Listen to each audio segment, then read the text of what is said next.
Hello, this is Sunny.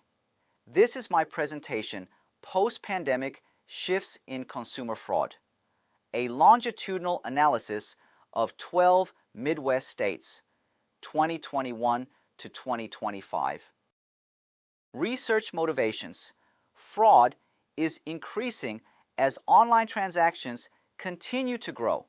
The pandemic changed people's digital behavior, which may have also changed fraud patterns. The limited regional research on fraud trends. Finally, public complaint data gives a good opportunity to study fraud in a clear and data-driven way. Research gap. Limited regional analysis. Lack of longitudinal analysis. Limited analysis of fraud composition shift over time. Research question 1. How did the scale and composition of consumer fraud evolve across the 12 Midwest states from 2021 to 2025? Research question 2. What structural shifts occurred in the composition of fraud subcategories across Midwest states when comparing 2021 to 2025? Research question 3. To what extent can routine activity theory explain the observed shifts in consumer fraud subcategories across Midwest states from 2021 to 2025? Research significance and contributions provides a regional analysis of consumer fraud across Midwest states, 2021 to 2025, identifies structural shifts in major fraud subcategories, offers insights to support targeted fraud prevention and digital risk mitigation strategies, extends the application of routine activity theory to consumer fraud trends. The conceptual framework. This paper proposes a conceptual framework connecting post-pandemic temporal shifts, fraud trends, and longitudinal variation in consumer fraud outcomes, including report volume and total losses. The theoretical framework for this study is routine activity. Theory: crime occurs when a motivated offender, a suitable target, and the absence of capable guardianship come together at the same time and place. The theory provides a strong lens for examining how fraud patterns changed over time. Data source: Federal Trade Commission, FTC complaint. Data: key variables, complaint volume, total financial losses. Here are the FTC fraud report and data source websites. Here is a sample of a consumer fraud report. FTC tracks fraud complaints across about 40 fraud subcategories. This is a snapshot of sample data of South Dakota. This study uses a quantitative approach. The analysis is based on descriptive statistics and longitudinal trend analysis. Microsoft Excel file stores the dataset of 12 states in the Midwest. RStudio is utilized for statistical analysis, data processing, and visualization of longitudinal fraud datasets. Results and findings. Here are the main findings based on research question 1. Fraud reports declined overall across the period.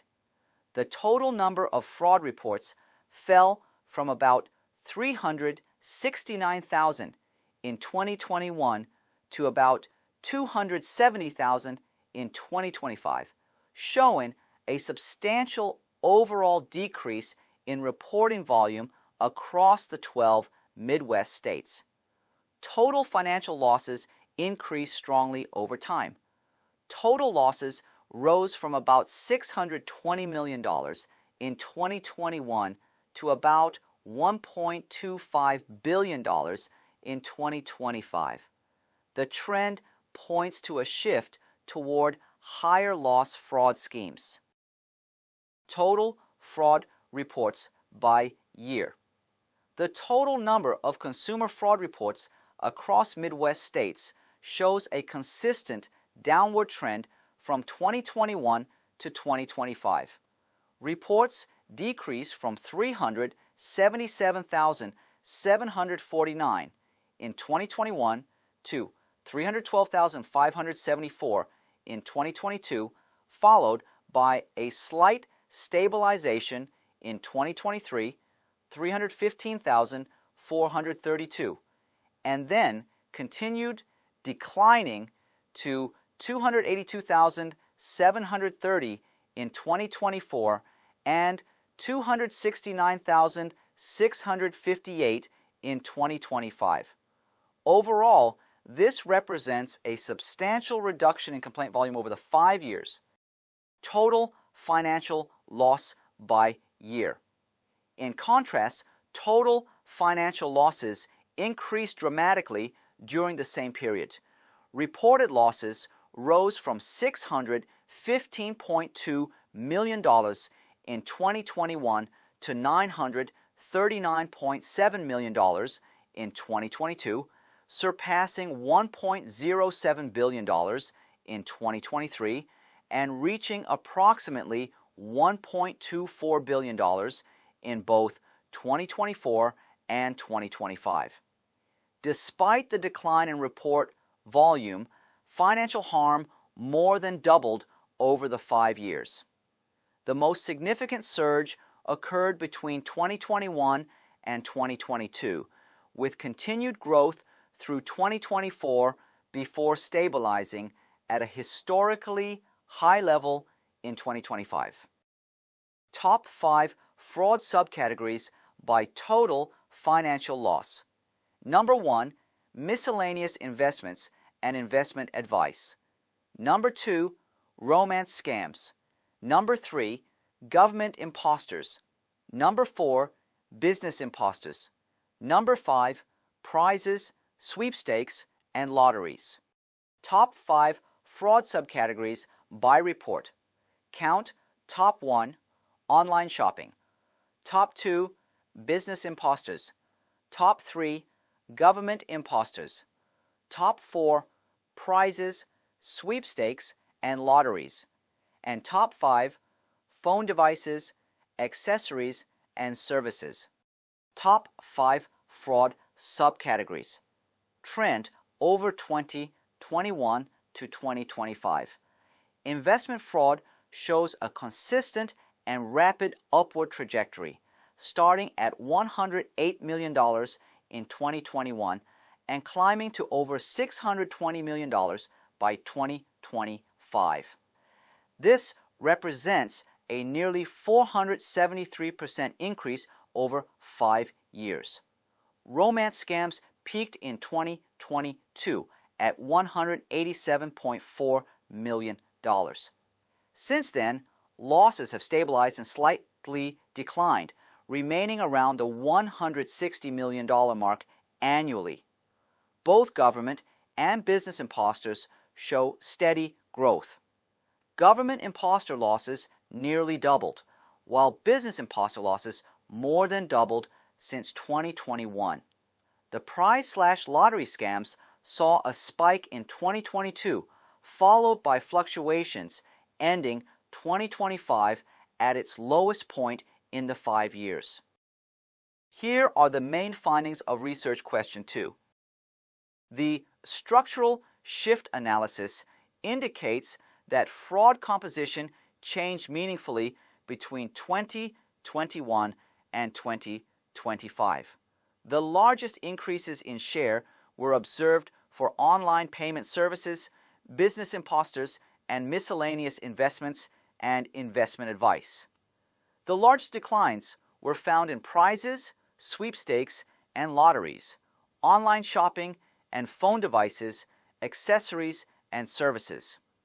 Overall, the results suggest a transition toward more digital, payment-based, and financially targeted fraud schemes in the later post-pandemic period. This is the main finding of research question 3. Routine activity theory explains the observed fraud shifts to a considerable extent because changing post-pandemic routines created new opportunities for digitally mediated and higher loss fraud across the Midwest.